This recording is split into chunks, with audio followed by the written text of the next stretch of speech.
did last. There we go. So you're all on candid camera. Okay. So it took me a little while to figure out what to do about this situation because I had about a quarter of what I had intended to do last week remaining. So what I've done is I've rejigged my schedule to carve up our time so that we still end at the same July 7th, I think it is. Yeah, July 7th. So what we're going to do is the ending of class 4 and part of class 5 tonight. And I'll make clear where the break is so you know. And I had just started talking about a concept of Aurobindo's called man, the transitional being. We didn't get very far. So I'd like to start again with the readings for number 4.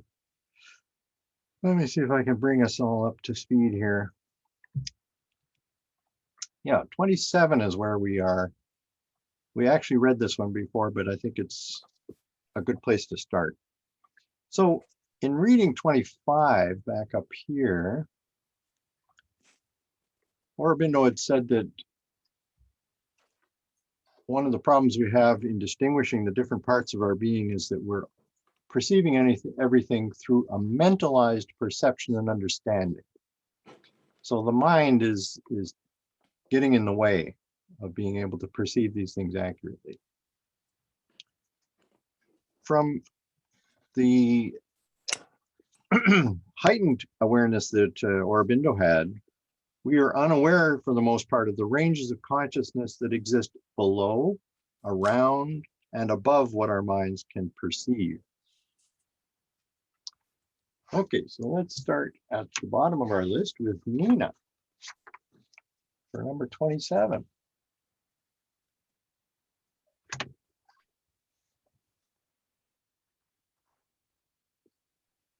Nina was just away from her computer for a sec there. Oh, is she coming? Of my phone. There you go. Consciousness is usually identified with mind, but mental consciousness is only the human range, which no more exhausts all the possible ranges of consciousness than a human sight exhausts all the gradations of color, or human hearing all the gradation of sound. For there is much above or below that is to man invisible and audible. So there are ranges of consciousness above and below the human range, with which the normal human has no contact, and they seem to its unconscious, supramental, or overmental, and submental ranges. Share Aurobindo. Mm-hmm. Okay, so for all these reasons, Aurobindo believes that man is a transitional being. Maybe I'd ask Linda R. to read number 28. Mm-hmm. Man is a transitional being. He is not final. For in man and high beyond him ascend the radiant degrees that climb to a divine supermanhood. There lies our destiny and the liberating key to our aspiring but troubled and limited mundane existence. So as much as we prize our existing mental prowess, it has its limits. It still struggles to free itself from ignorance. So is there some other way to know the world around us? Aurobindo steadfastly declares that there is. There are in fact 3 types of knowing. I put them in the form of a chart here. Okay, so we're most familiar with number 1, the surface mind's knowledge by indirect contact through the 5 senses. Now, one of the things we're going to talk about a little later, I don't know if we're doing it today or next week, is something he calls the subliminal. Its knowledge occurs by direct contact. And then what he's positing as integral knowledge is knowledge by identity and belongs to the higher consciousness above the mind. And that will be the topic that we'll cover in class number 8. Okay, so for now, without going into all the details behind this particular chart, here's how Aurobindo explains the nature of the third type of knowing, the coming integral or supramental power of knowledge. And I'd ask Harold if he would read this one for us. Number 29, yeah. We mean by man, mind imprisoned in a living body, but mind is not the highest possible power of consciousness. For mind is not in possession of truth, but only its ignorant seeker. Beyond mind is a supramental or Gnostic power of consciousness that is in eternal possession of truth. This supermind is at its source, the dynamic consciousness, in its nature at once an inseparable infinite wisdom and infinite will of the divine knower and creator. Supermind is Superman. A Gnostic supermanhood is the next distinct and triumphant evolutionary step to be reached by earthly nature. The step from man to Superman is the next approaching achievement in the Earth's evolution. It is inevitable because it is at once the intention of the inner spirit and the logic of nature's process. Aurobindo, The Hour of God. So we're going to have to take this on faith at this point. But I would ask you not to jump to the conclusion that he's referring to the comic book hero or to Nietzsche when he refers to supermanhood. He predates both of them. Well, he doesn't predate Nietzsche, but I don't think he knew about him very much until much later in his life, and he had already formed this idea before he knew of him. Sorry, Mark, did you say the comic book? What Yeah. did I hear you say? Superman. Okay, we're not supposed, okay, gotcha, sorry. So you immediately thought of that, right? Anyway. Okay. So before we go into that, which is going to take us a bit of time to get to, I want to talk about 2 types of negation that human beings engage in. So transformation is the goal of Aurobindo. He not only discovered the presence and activity of the supermind, he constantly strove to bring its consciousness, light, force, and bliss down from its heights in the supermind to the human realms of mind, life, and matter. His supreme objective was to transform, to divinize, to spiritualize all the manifestations of consciousness, bar none. And as far as I can tell, he is unique in this character. Nobody else has tried to do this. In this, he overturned the traditional aspirations of not only Hinduism, but Buddhism, Judaism, Christianity, and Islam as well. Each of these had sought in the final analysis to escape from the perils and suffering associated with physical life. Heaven, the next world, Brahman, non-duality, all called out to mankind as places of rest in happy, silent, peaceful eternity. This was appealing to millions because the world below had proven itself over and over again totally incapable of transformation. Vivekananda famously likened it to a pig's tail that refuses to be straightened. Even in Buddhism, the bodhisattvas who have attained sufficient knowledge to liberate themselves from the world consciously decide to remain here as long as it takes to help everyone else to liberate themselves. And so they're still working towards a final escape.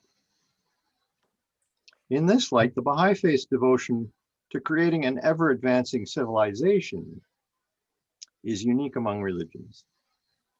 Yes, the Abha kingdom awaits believers once their time in physical reality is done. But an ever-increasing number of people will devote themselves to overcoming the many stubborn problems of the world through the power of prayer, subject matter expertise, and consultation. This in hopes of fulfilling Christ's promise in the Lord's Prayer, "Thy kingdom come, thy will be done on earth as it is in heaven." Emphasis on the earth. So the first of the two negations is something Aurobindo calls the Materialist Denial. This one we're all familiar with. Okay, in the Materialist Denial, matter is considered to be the be-all and end-all of reality. Aurobindo rejects this position and argues for a more complete and Catholic affirmation of reality, in which the material and immaterial realms are both granted full rights as valid expressions of divine reality.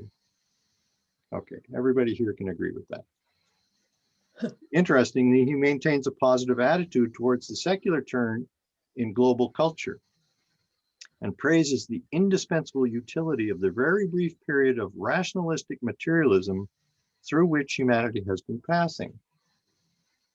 He acknowledges that spiritual and religious aspirations often lend themselves to interpretation of reality that strain contemporary credulity. On this point, you will no doubt recall Abdu'l-Baha's thoughts on the need to rid religion of all forms of superstition. So the embrace of a skeptical, rational, modern attitude may ultimately serve to facilitate a deeper, more austere and authentic relationship with spiritual matters than has previously been available. How about, let me see, I think I've got Bonnie here for number 30. Let me pull this up a bit. There we are.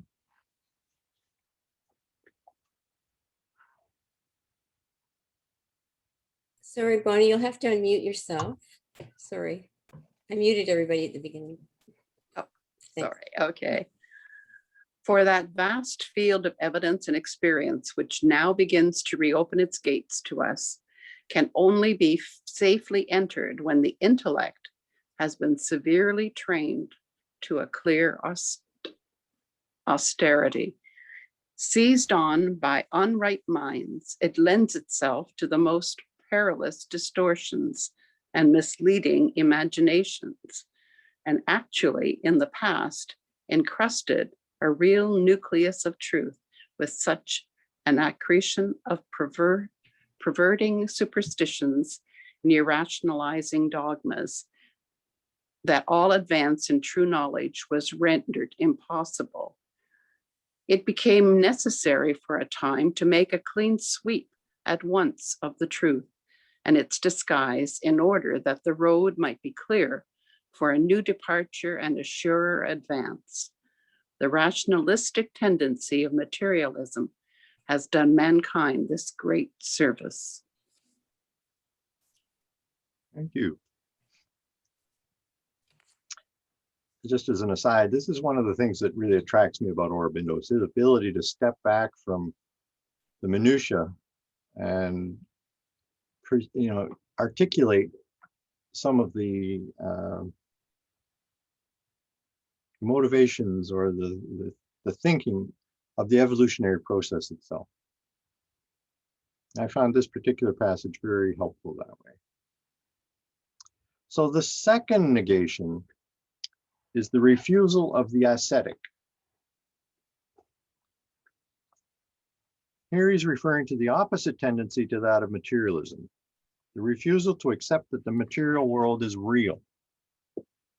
In the third chapter of The Life Divine, he attacks the anti-world bias of his own Indian tradition with all the intensity of a man who has seen the mountaintop and knows beyond a shadow of a doubt that it is only a stepping stone to the next summit.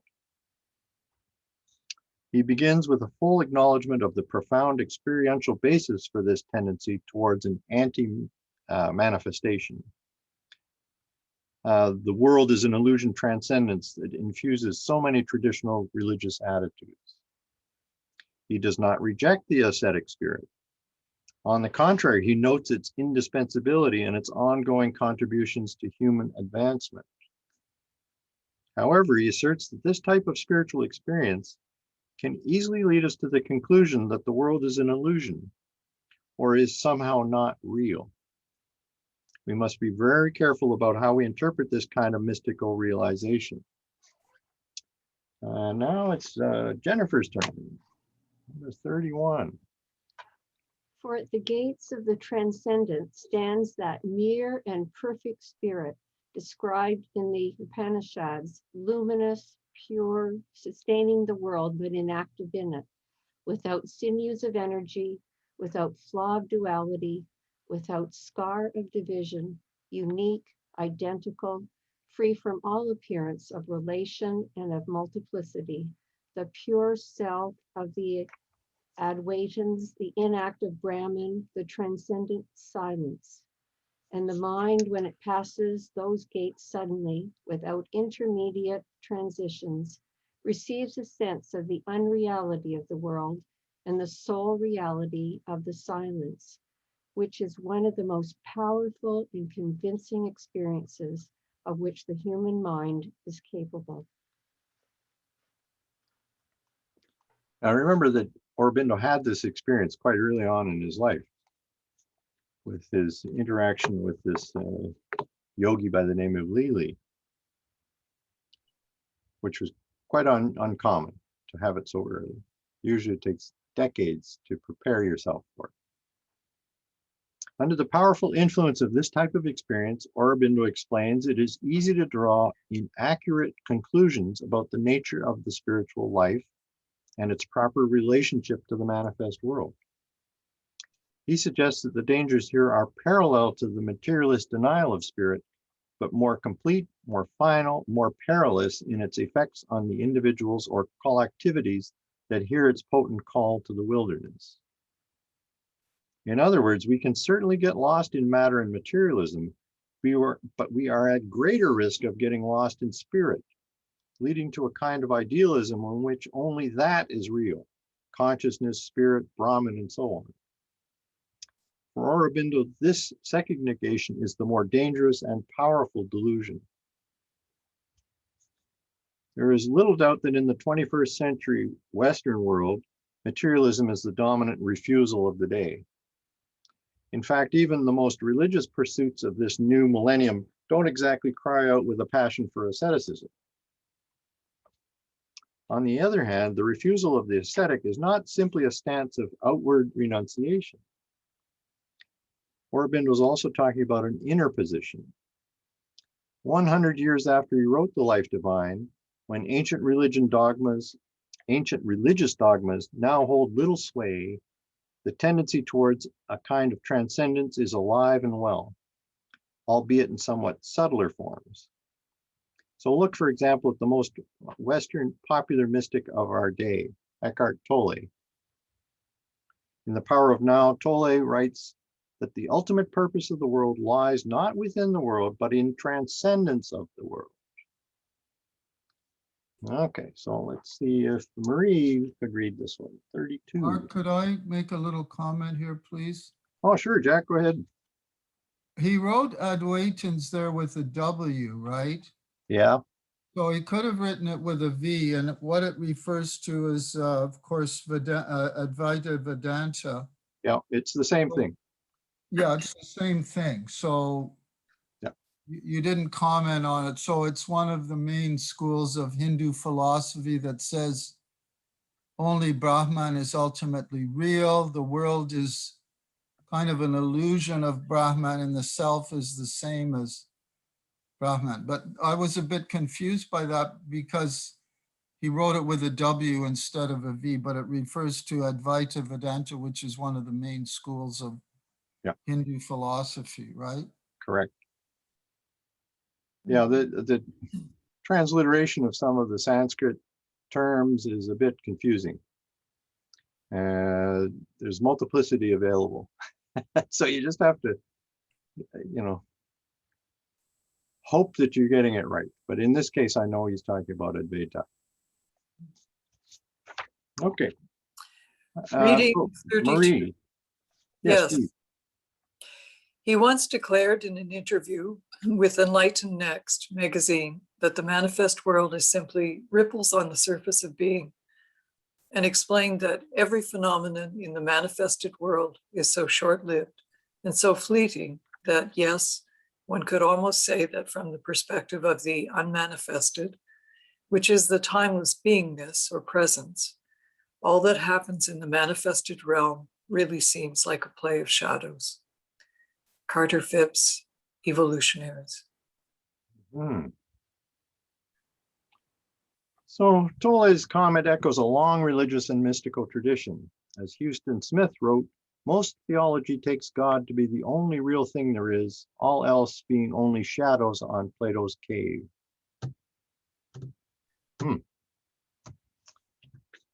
So in a few moments, we're going to start looking at Aurobindo's elucidations of human psychology. Due to the wider dimensions it includes, one recent writer refers to his as a greater psychology. Given its scope, it would seem to be a precursor of the present-day transpersonal psychology school. So here's how Wikipedia describes this recent school. I copped out. I was tired of looking for sources, so I just went straight to the source of the 21st century. Okay, so 33, how about, is Linda O'Neill here? No, she's not. Okay, David Oak then. Great. 33. I'm right here. Sorry, yes, and I'll even let you see me too. Oh, sure. 33? Yes, please. Great. Transpersonal psychology or spiritual psychology is a subfield or school of psychology that integrates the spiritual and transcendent aspects of the human experience with the framework of modern psychology. Transpersonal is defined as experiences in which the sense of identity or self extends beyond trans, the individual or personal, to encompass wider aspects of humankind, life, psyche, or cosmos. It has also been defined as development beyond conventional personal and individual levels. Issues considered in transpersonal psychology include spiritual self-development, self beyond the ego, peak experiences, mystical experiences, systemic trance, spiritual crises, spiritual evolution, religious conversation, altered states of consciousness. That's conversion. Sorry, David. Oh, religious conversion. I'm sorry. Yeah. Yes, altered states of consciousness, spiritual practices, and other sublime and or unusually expanded experiences of living. The discipline attempts to describe and integrate spiritual experience within modern psychological theory and to formulate new theory to encompass such experience. I don't know how many of you have heard of this, but it really began, I would think, in the mid 1970s. So it's not that old, but it's got an extensive library already. And it covers a lot of territory, as you can see from this definition. Okay, so that, my friends, is the end of what I was going to try and accomplish last week. And I realized partway through that there was no way I was going to get through it all because I had put too much in. Yeah. So let's now shift gears to the 5th class, which I'm calling the outer being. So Mark, what you we're want- really doing here is, Sorry, Mark, did you want to pause here so that the I guess it doesn't matter, but so that the recording is starting with class 5 or no, no? I don't think so. Yeah, it would make it a very short Okay. recording, so we'll wait another half hour or so. But from now on until the final class, what we're going to be doing is following the arc of Ascent as described by Aurobindo. So one of the things I find very useful about him is, I mean, his thought is very lofty. There's no question about it, but it's great to see what he says about things that we know about, that you're familiar with, to see how his description matches your own experience. And what I find is that they're pretty closely aligned. And so I'm much more inclined to give him the benefit of the doubt about some of the material that he talks about that I have no experience with, because I see no reason for him to suddenly turn traitor and start lying about it. Anyway, so that's what we're going to do, is we're going to switch gears here to number 5, which is the outer being. So Aurobindo regards human beings as unfinished, incomplete, or transitional. From his vantage point, we have the capacity to expand our awareness of our true nature in three different directions: horizontally, vertically, and inwardly. Tonight and in the next 2 or 3 weeks, we will examine the existing and the yet to emerge dimensions of the human being as observed by Aurobindo through his extensive yogic investigations. So let's see what he says psychology consists of. Let me see. Mary, are you interested in reading? It's a big reading. I can give you a shorter one if you want.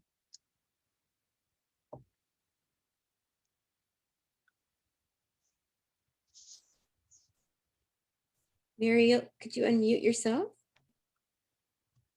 Thank you. Thank you, but I pass it. Okay. Thanks. Well, that immediately brings us to Sylvie, who said that she would read even though she's going to be incognito. Sure.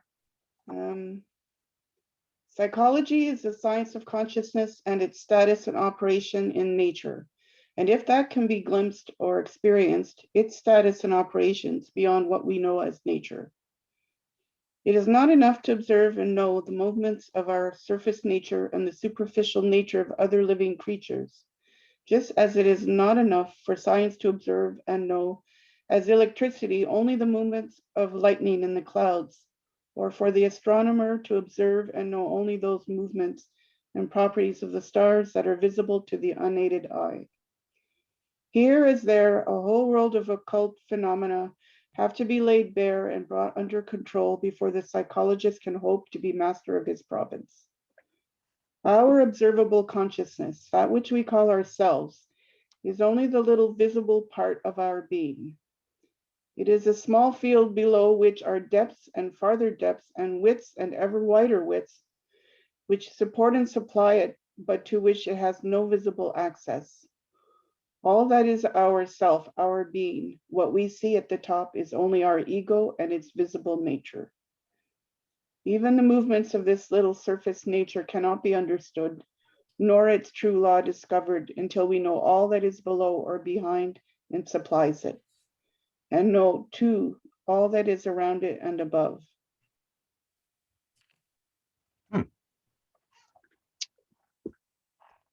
Okay, so he's got a big agenda. He's going to show us ourselves in ways that we've never really seen before, I think. So from the standpoint of yoga psychology, the reductionistic view of psychoanalysis, which tries to explain all human motivation, including the pursuit of art, philosophy, and religion, in terms of the unconscious, is due to an incomplete and lopsided view of consciousness. Here is one of Aurobindo's comments on the reductionism of psychoanalysis as practiced in his day. Okay, let me see who we got on deck here. Hangame, how about this, number 2? Sounds good. They look from down up and explain the higher lights by the lower obscurities. But the foundation of these things is above and not below. Upari Budna Esam. Their foundation is above. Rigveda 1.24.7. The superconscient, not the subconscient, is the true foundation of things. The significance of the lotus is not to be found by analyzing the secrets of the mud from which it grows here. Its secret is to be found in the heavenly archetype of the lotus that blooms forever in the light above. The self-chosen field of these psychologists is, besides poor, dark and limited. You must know the whole before you can know the part, and the highest before you can truly understand the lowest. That is the promise of the greater psychology, awaiting its hour before which these poor gropings will disappear and come to nothing.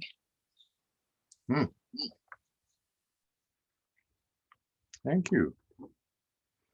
So here you see Aurobindo characterizing his psychological model as a greater psychology when compared to those psychological models existing in the West during his lifetime, which wasn't that long ago.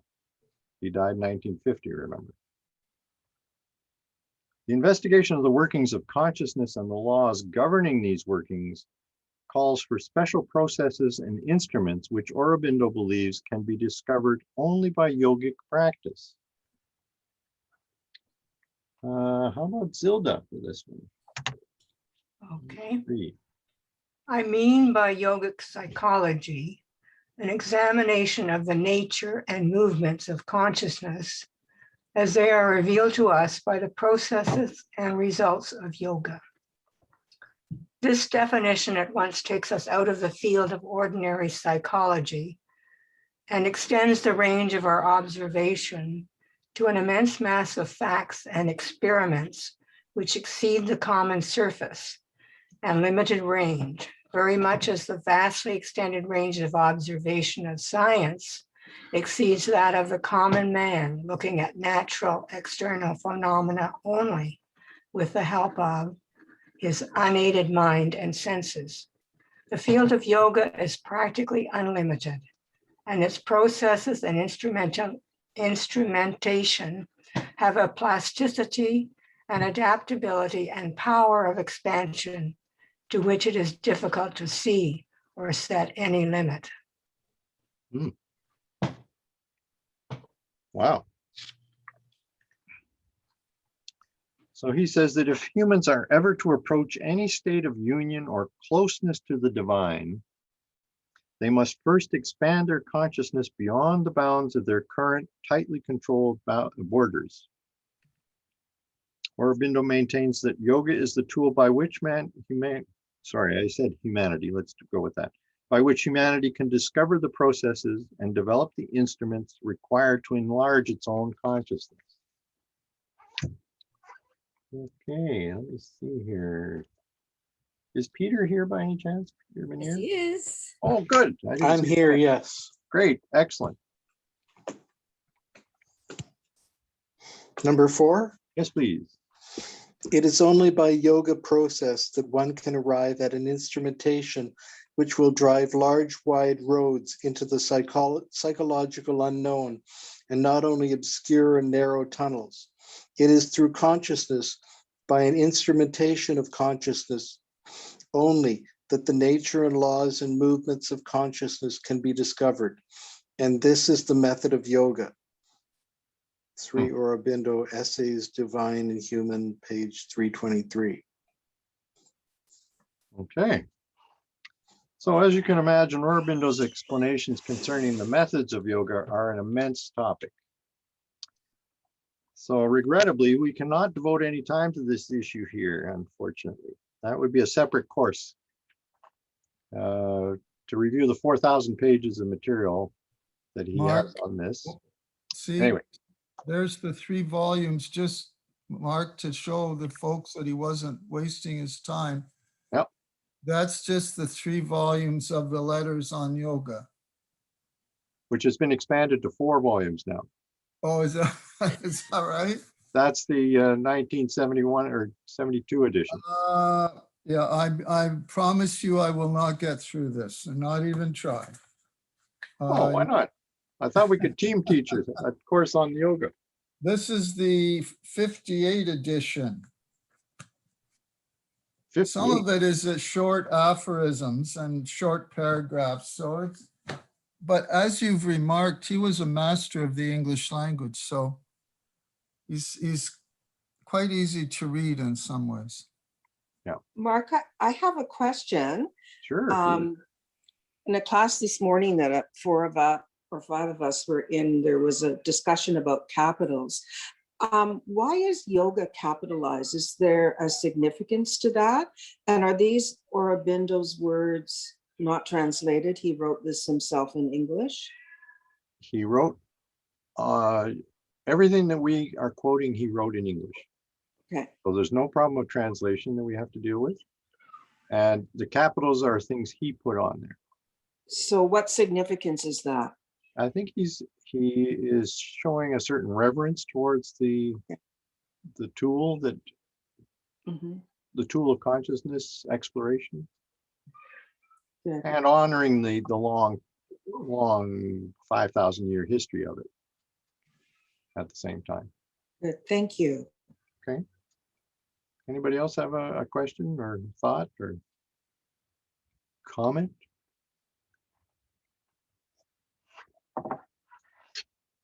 Okay.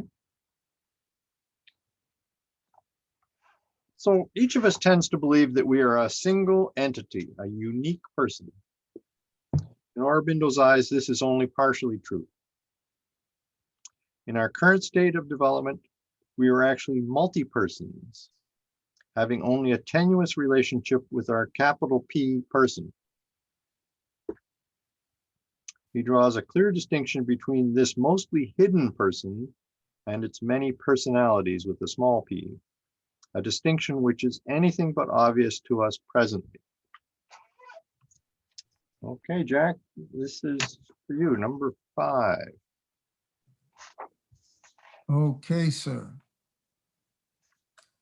The ordinary mind knows itself only as an ego, with all the movements of the nature in a jumble, and identifying itself with these movements, thinks, I am doing this, feeling that, thinking in joy or in sorrow, etc. The first beginning of real self-knowledge is when you feel yourself separate from the nature in you and its movements. And then you see that there are many parts of your being, many personalities, each acting on its own behalf and in its own way. That's from the letters of yoga there that I held up there, yeah. So for all those times when you've said, oh, I must do such and such, and then you promptly don't do it, this is the reason.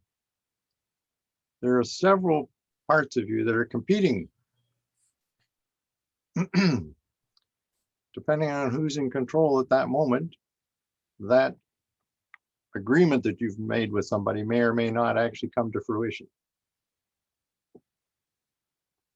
Aurobindo states that we do not possess accurate self-knowledge because we know ourselves as an ego, not as the person with a capital P. Our ego is an identification of the person with the many personalities that make up the outer nature of our being. Now, in terms of something called Sakya Philosophy, which was a form of philosophy in India, we do not know ourselves as the Purusha, which is the Sanskrit name for person or self with a capital S. We do not know ourselves as the Purusha because we are identified with Prakriti, which is their word for nature. In this state of identification with Prakriti, the complex nature of our being is hidden from our view. Oh, let's see what I'm talking about. What's number 6 here? Is Danielle on tonight? Yes, she is. Oh, good. Number 6, please, Danielle. To the ordinary man who lives upon his own waking surface, ignorant of the self's depth and vastnesses behind the veil, his psychological existence is fairly simple. A small but clamorous company of desires, some imperative intellectual and aesthetic cravings, some tastes, a few ruling or prominent ideas amid a great current of unconnected or ill-connected and mostly trivial thoughts, a number of more or less imperative vital needs, alternations of physical health and disease, a scattered and inconsequent succession of joys and griefs, frequent minor disturbances and vicissitudes, and rare, strong searchings and upheavals of mind or body. And through it all, nature, partly with the aid of his thought and will, partly without or in spite of it, arranging these things in some rough practical fashion, some tolerable disorderly order. This is the material of his existence. Sri Aurobindo, Synthesis of Yoga. Thank you. Maybe we should pause for a minute and consider some of this. I have to say that I felt when I read that earlier that it was such a bleak picture. I just had to look away. It was, I found it depressing, terrible. But anyway. Did it ring false to you though? Well, no, but you know, I'd rather not consider that too in depth just because. It's a bit overwhelming, isn't it? It is very, very much so. Yeah. I mean, this is the starting point for most people when they begin yoga, in his experience. Mm-hmm. So Mark, can I comment on this? Certainly. You know, when we're reading scripture or, you know, doing prayers alone or together, we're soaring in much greater heights than what he's describing here. Yeah. So I don't think, you know, this is this is what we're doing when we're not aware of our depths and our heights. You know, it's hard for me to listen to this without thinking about Jung. You know, Jung had this persona, that's the self that you show to others. Then you have the ego, and then under there you have the self with a capital S. And so, you know, Jung, I think, was giving us a kind of, you know, a map for some of this. Mm-hmm. And Jung had read things in the East, maybe Right. even read Aurobindo, or he at least knew I don't about. think so. No. Okay, maybe not. Okay. But in other words, this didn't look completely new to me, even though I hadn't looked at Aurobindo, because of the map of depth psychology looks higher and lower than ordinary consciousness. And I think the Baha'i version of this is when we're thinking about the world and applying Baha'i principles, or when we're looking at the levels of reality that prayers presuppose and describe with great, you know, metaphoric power. We're not doing this, what he says in reading 6. We're, at least I think we're more or less exempt from a lot of this, you know, somewhat depressing description. No, Harold, you're missing the point entirely here. You're missing the point. He's going to contrast this with what comes after the regeneration takes place. You've got to look at this wonderful description in light of what he says in the topic sentence, not what we experience as Baha'is. The topic sentence says, to the ordinary man who lives upon his own waking surface, ignorant of the self's depths, etc., etc.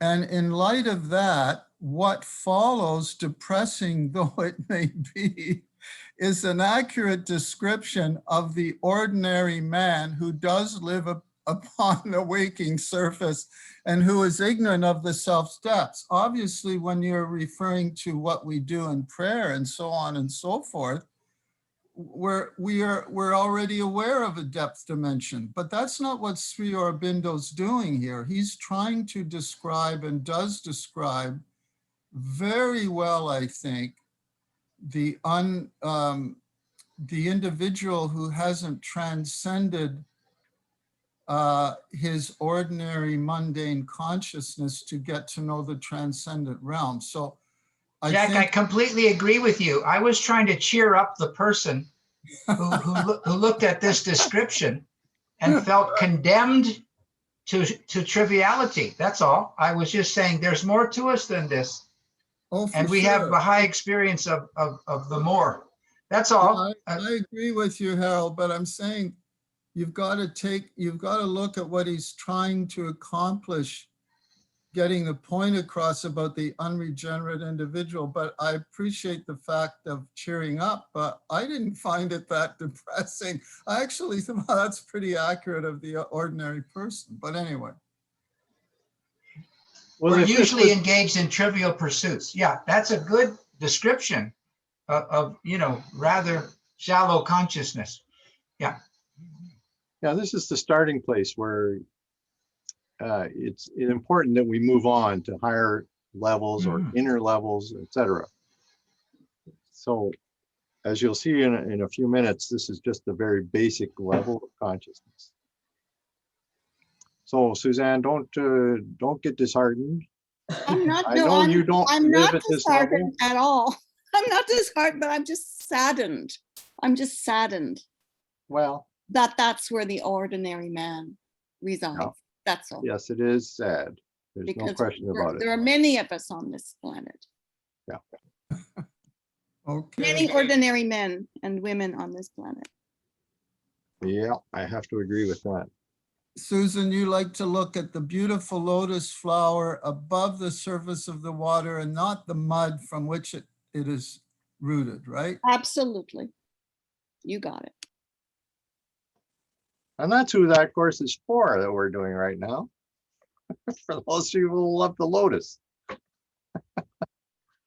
Anyway, real self-knowledge only begins when a separation takes place between Purusha and Prakriti, between the self and its outer nature. It then becomes possible to perceive the extraordinary complexity of our own being, the stimulating but also embarrassing multiplicity of our personalities. The rich, endless confusion of nature is how he describes it in the Synthesis of Yoga. So, by stepping back from nature, we will also begin to perceive that the numerous personalities which are mixed up on the surface are separate and distinct when viewed from within. Each personality represents a part of our being that has its own complex individuality and different nature, its own demands, agreeing neither with itself nor with the others. Aurobindo speaks of the perfectly normal divisibility of the different parts of the being. Okay, let's see what this next one's going to bring. Joey, how about you?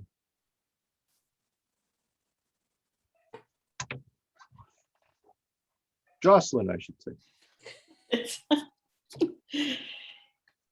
In the outer surface, nature, mind, psychic, vital, physical are all jumbled together, and it needs a strong power of introspection, self-analysis, close observation, and disentanglement of the threads of thought, feeling, and impulse to find out the composition of our nature and the relation and interaction of these parts upon each other. But when one goes inside, we find the sources of all this surface action, and there the parts of our being are quite separate and clearly distinct from each other. We feel them indeed as different beings in us. And just as two people in a joint action can do, they too are seen to observe, criticize, help, or oppose and restrain each other.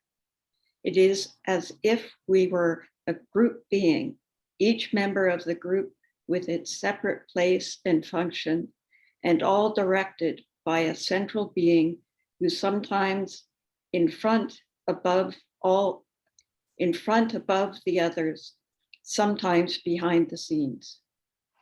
Sri Aurobindo.